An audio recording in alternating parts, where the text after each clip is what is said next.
Hey guys, Probable1701 here, and today we are going to be talking about Star Trek Season 3, and I am going to be giving you my top 5 stories I think you should watch from Season 3 of the original Star Trek series if you're not really a fan of Star Trek. Say you're just getting into Star Trek, you've never seen the original series, maybe you've seen some of the other stuff, you want to go back and watch the original series. These are the 5 episodes, plus a couple honorable mentions that I recommend checking out.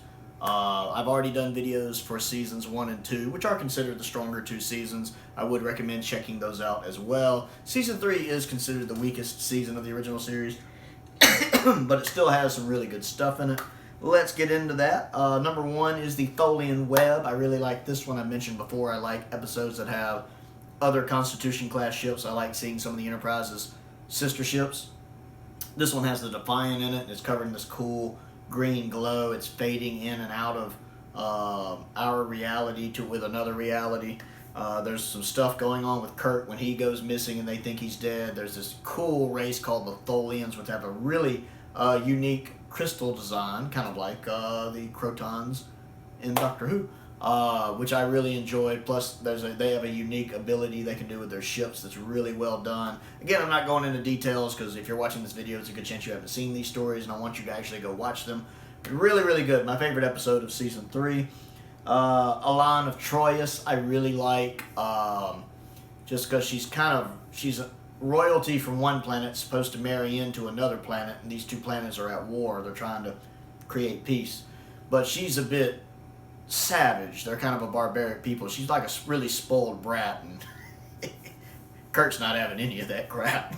Kirk doesn't put up with it from her. I absolutely love it, just because I understand what it's like to deal with a woman that can be very much stuck on getting her way and being bratty and a pain about it, and wanting to be able to say, no, you can't act like that. I've been there. So I love that he is very much a man's man. Again, this is from the 60s, and he's not having any of that from her, and I love it.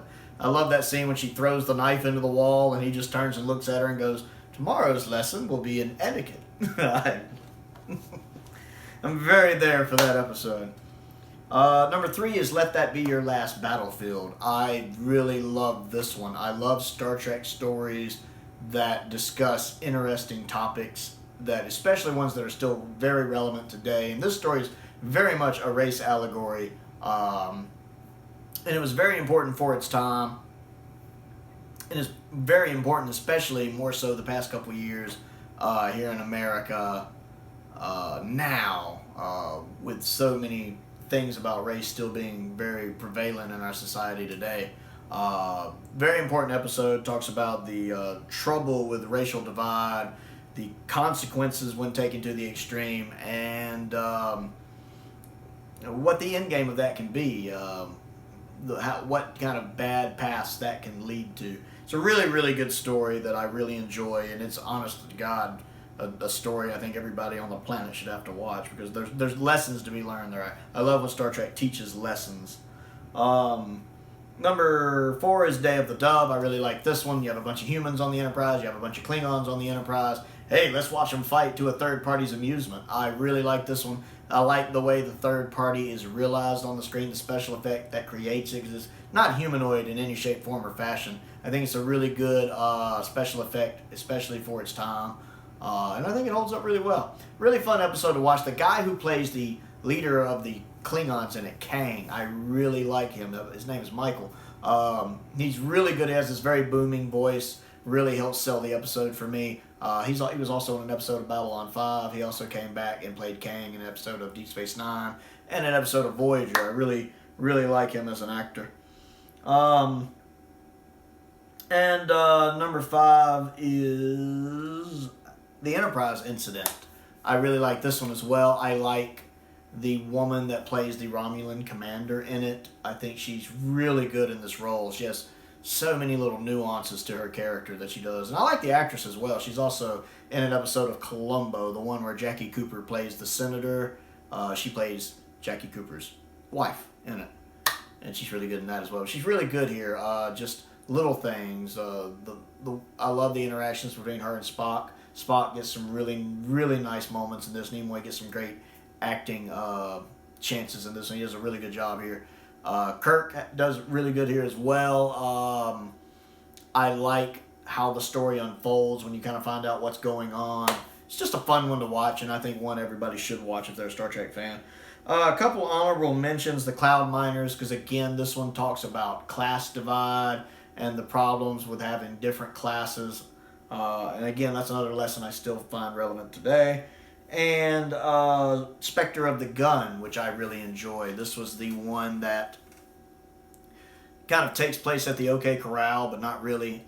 Kirk and several of the crew are thrust into this position where they're stuck in the role of the Clantons. And this is my first experience with the OK Corral, so it's interesting because you're used to seeing the Earps portrayed as the good guys, Doc Holliday as the good guy, and the Clantons, Ike and Mike, or Mike and Billy Clanton, portrayed as the bad guys from like Tombstone and Doctor Who and all that stuff. So it's interesting for me that the roles are reversed here. Kirk and crew are really the good guys, and the Earp, all the Earps and Doc Holliday are really portrayed as the bad guys here. Which was neat for me since it was my first experience with the OK Corral. That was the way I thought of them. So when I started watching Tombstone, when I saw the gunfighters and all that kind of stuff, I have to mentally adjust gears that the Earps are the good guys and the Clantons are the bad guys. But it's a really good story. I like the ending and how they resolve it. It's also really well done and very Star Trek. So I recommend checking it out. So those are the, 7 stories from Season 3 I would recommend if you're not really familiar with the original Star Trek series and you're thinking about getting into it. Those are definitely the 7 I prefer the most. Other things to do, click the like button, click the subscribe button, click the bell for notifications so you never miss a video. I do a new video every day. I've also started a Patreon if you would like to contribute to what I do there. I have an entry-level tier that's just $2 a month. That gets you through the door. I also have a $5 tier, a $10 tier, a $15 tier, and a $20 tier, all with their own unique perks, including video requests. Some of them have multiple video requests per month.